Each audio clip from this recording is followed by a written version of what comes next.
إن الحمد لله نحمده ونستعينه ونستغفره ونعوذ بالله من شرور أنفسنا ومن سيئات أعمالنا من يهده الله فلا مضل له ومن يضلل فلا هادي له أشهد أن لا إله إلا الله وحده لا شريك له وأشهد أن محمدا عبده ورسوله يا أيها الذين آمنوا اتقوا الله حق تقاته ولا تموتن إلا وأنتم مسلمون يا أيها الناس اتقوا ربكم الذي خلقكم من نفس واحدة وخلق منها زوجها وبث منهما رجالا كثيرا ونساء واتقوا الله الذي تساءلون به والأرحام إن الله كان عليكم رقيبا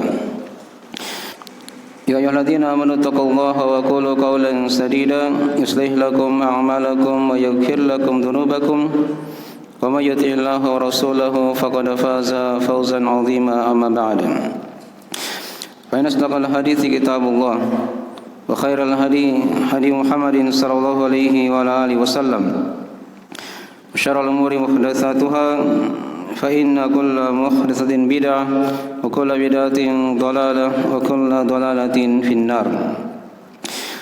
Ma'asyiral muslimin jamaah Jumat rahimani wa rahimakumullah. Alhamdulillah, kita senantiasa bersyukur kepada Allah Subhanahu wa taala yang tak henti-hentinya memberikan curahan nikmat kepada kita. Sampai pada hari Jumat yang diberkahi ini kita masih diberikan keimanan, keislaman, waktu dan kesempatan, hidayah untuk senantiasa menjalankan dari ketaatan ibadah kepada Allah Subhanahu wa taala. Salawat dan salam senantiasa tercurah kepada junjungan kita, tauladan kita, Nabi besar Muhammad sallallahu alaihi wa alihi wasallam, para sahabat, keluarga beliau dan orang-orang yang mengikuti sampai akhir masa. Pada khutbah Jumat yang ringkas ini kami akan bacakan satu ayat dari ayat di surah An-Najm, tepatnya pada ayat yang ke-26. A'udzu billahi minasyaitonir rajim. Wa kam min malakin fis samawati la tughni syafa'atuhum syai'a illa min ba'di ay ya'dzana Allahu liman yasha'u wa yarda. Terjemahan dari mana ayat? Wa kam min malakin fis samawat, dan betapa banyak, berapa banyak dari malaikat yang berada di langit, la tughni syafa'atuhum syai'a, di mana syafaat mereka tidaklah bermanfaat, illa min ba'di ay ya'dzana Allahu liman yasha'u wa yarda, kecuali setelah Allah Subhanahu wa taala izinkan bagi siapa yang Dia kehendaki dan bagi siapa yang Dia ridhoi. Pada ayat yang mulia ini diterangkan kepada kita penjelasan akan syafaat dari sisi Allah Subhanahu wa taala. Ayat ini diterangkan dalam surah An-Najm setelah sebelumnya Allah Subhanahu wa taala menyebutkan dari berhala-berhala orang-orang jahiliyah, yaitu Lata wal Uzza, Manah, dari bebatuan, pepohonan yang mereka sembah selain Allah Subhanahu wa taala, di mana itu hanya merupakan nama-nama yang mereka nama-namakan saja, mereka dan ayah-ayah mereka, yang tidak ada dalil dalam Al-Quran dan Sunnah tentang pembolehan perkara itu. Bahkan itu merupakan kesyirikan kepada Allah Subhanahu wa taala, karena mereka mencampur ibadahnya antara ibadah kepada Allah dengan ibadah kepada selain Allah Subhanahu wa taala. Setelah itu diterangkan pada ayat yang telah kita bacakan tadi penjelasan para malaikat, betapa banyak dari malaikat di langit yang tidak bermanfaat, tidak akan memberikan kecukupan dari syafaat mereka sedikit pun, kecuali setelah Allah Subhanahu wa taala izinkan bagi siapa yang Dia kehendaki dan setelah Allah Subhanahu wa taala ridhoi. Jadi para malaikat juga tidak bermanfaat dari syafaat mereka, kecuali setelah ada izin dari Allah Subhanahu wa taala kepada mereka untuk memberikan syafaat, dan setelah ada keridhaan dari Allah Subhanahu wa taala untuk siapa yang diberi syafaat, untuk siapa yang diberi syafaat. Diperhatikan pada ayat yang telah kita bacakan, wa kam mim malakin, dan betapa banyak para malaikat. Di sini dibawakan dengan lafaz mufrad, dengan lafaz tunggal, tapi maknanya di sini bermakna jamak, bermakna banyak. Iya. Malak itu bermakna satu, tapi dia bermakna seluruh jenis dari malaikat tersebut. Sama dengan ayat yang lain di surah Al-Fajr, di mana Allah Taala berfirman, wa jaa rabbuka wal malaku saffan saffa, dan datang Rabbmu pada hari kiamat nanti dan para malaikat bersaf-saf. Di situ dibawakan dengan lafaz mufrad juga, tunggal. Tapi yang dimaksud di situ, yang diinginkan pada ayat tersebut adalah seluruh jenis malaikat datang bersaf-saf ketika Allah Subhanahu wa taala telah datang pada hari kiamat nanti. Wa kam mim malakin fis samawat, dan betapa banyak para malaikat di langit, la tughni syafa'atuhum syai'a, di mana syafaat mereka tidak akan memberikan manfaat, tidak akan memberikan kecukupan. Syafaat itu adalah seorang menjadikan perantara yang lainnya untuk mendapatkan manfaat dan menolak suatu bahaya. Ya, untuk mendapatkan manfaat dan menolak suatu bahaya. Dan ini bisa terjadi di dunia ini dan juga bisa terjadi di akhirat. Dalam hadis riwayat Al-Bukhari Muslim, Nabi sallallahu alaihi wasallam bersabda, "Isfa'u tu'jaru." Berikanlah syafaat, kalian akan diberikan pahala. Artinya dia bantu saudaranya untuk diberikan rekomendasi atau hal yang mendukungnya agar dia bisa diberi kemudahan dalam urusan di dunia ini. Itu kalau syafaat di dunia. Ada syafaat yang ada di akhirat. Iya, ada syafaat yang ada di akhirat. Itu diterangkan oleh para ulama terbagi dua. Ada syafaat yang ditetapkan, ada syafaat yang dinafikan, yang ditiadakan. Syafaat yang ditetapkan itulah syafaat Allah Subhanahu wa taala kepada orang-orang yang bertauhid, orang-orang yang senantiasa memurnikan ibadahnya kepada Allah Subhanahu wa taala dan menjauhi dari berbagai macam kesyirikan. Karena diterangkan dalam hadis, kata Nabi sallallahu alaihi wasallam, as'adun nasi bisyafaati yaumal qiyamah man qala la ilaha illallah yabtaghi bidzalika wajh Allah. Manusia yang paling berbahagia pada hari kiamat dengan syafaatku adalah siapa saja yang mengucapkan la ilaha illallah yang dia harapkan dengannya wajah Allah. Mungkin dari syarat syafaat diberikan oleh Allah Subhanahu wa taala pada seorang hamba tatkala dia punya tauhid, tatkala dia punya tauhid dalam beribadah kepada Allah Subhanahu wa taala. Kemudian syafaat yang ditetapkan ini dia diterangkan dalam ayat yang telah kita bacakan. Dia terpenuhi dengan dua syarat. Setelah ada izin dari Allah Subhanahu wa taala dan telah ada keridhaan dari Allah kepada siapa yang diberi syafaat.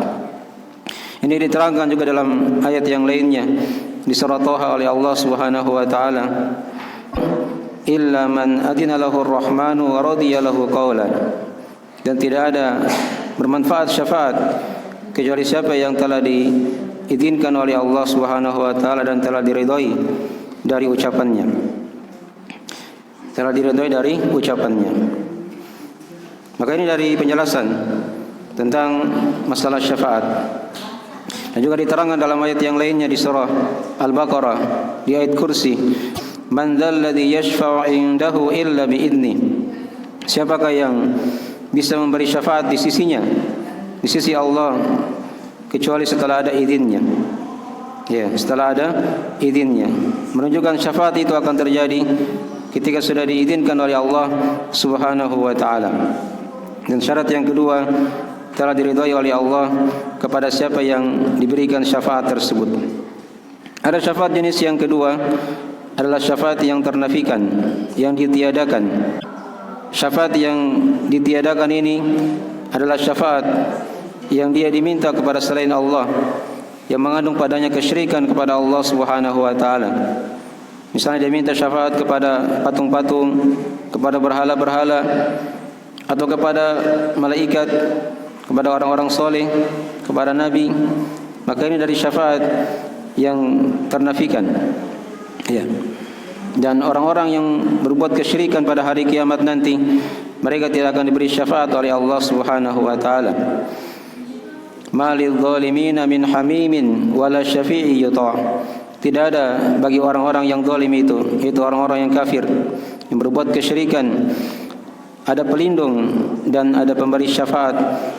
Dan juga diterangkan di ayat yang lainnya oleh Allah Subhanahu wa taala, "Anfiqu mimma razaqnakum min qabli ay ya'tiya yaumun la bay'un fihi wala khullatun wala syafa'ah." Berinfaklah, kata Allah, pada apa yang kami telah berikan rezeki kepada kalian, sebelum datang suatu hari di mana pada hari itu tidak ada jual beli, tidak ada kecintaan dan tidak ada syafaat. Itulah syafaat yang ternafikan, yang ditiadakan bagi orang-orang yang berbuat kesyirikan kepada Allah Subhanahu wa taala. Dan juga ada ayat-ayat yang lain penjelasan tentang masalah ini. Yang jelas pada hari kiamat ada dua macam syafaat. Allah Subhanahu wa taala akan memuliakan para nabi dan rasul, orang-orang soleh, para malaikat. Mereka bisa memberi syafaat setelah ada izin dari Allah dan ada keridhaan dari Allah Subhanahu wa taala kepada siapa yang diberi syafaat tersebut. Oleh karena itu, seorang muslim dan muslimah ketika dia ingin meminta syafaat, maka hendaknya dia minta langsung kepada Allah Subhanahu wa taala. Itulah yang dikatakan orang yang bertauhid. Jangan diminta kepada selain Allah. Karena ketika diminta kepada selain Allah, maka syafaat-syafaat mereka itu tidak akan bisa memberi manfaat dan tidak akan bisa mencukupi pada hari kiamat, bahkan itu dihitung dari kesyirikan kepada Allah Subhanahu wa taala. Aqulu qouli hadza kama tasma'un, astaghfirullah li wa lakum wa li sa'iril muslimina min kulli dzambin innahu huwal ghafurur rahim.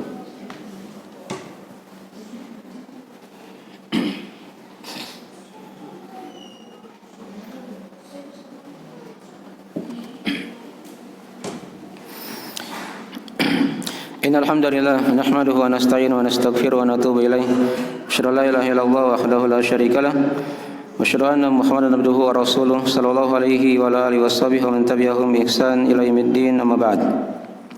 Pada khutbah yang kedua ini kami akan simpulkan dari beberapa faedah ayat yang telah kita bacakan pada khutbah yang pertama. Menjelaskan kepada kita di sini penjelasan akan haramnya meminta syafaat kepada para malaikat, karena malaikat saja dari makhluk yang dekat kepada Allah, mereka tidak bisa memberi syafaat kecuali setelah ada izin dari Allah dan setelah ada keridhaan dari Allah Subhanahu wa taala kepada siapa yang diberi syafaat tersebut. Dan juga dari ayat ini juga diterangkan kepada kita penjelasan bahwasanya para malaikat adalah makhluk Allah Subhanahu wa taala yang sangat dekat dan mereka tinggal di langit. Karena dikatakan tadi wa kam mim malakin fis samawat, dan tidaklah ada satu jengkal dari tempat di langit itu kecuali padanya ada para malaikat yang senantiasa beribadah, ya, bertasbih kepada Allah Subhanahu wa taala siang dan malam.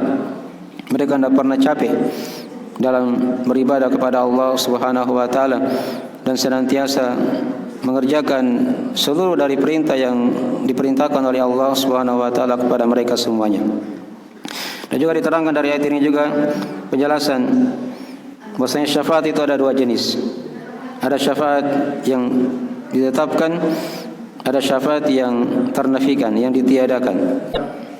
Dari ayat ini juga diterangkan kepada kita penjelasan akan syarat syafaat itu pada hari kiamat nanti bisa terjadi dengan dua syarat. Setelah ada izin dari Allah Subhanahu wa taala dan setelah ada keridhaan dari Allah Subhanahu wa taala.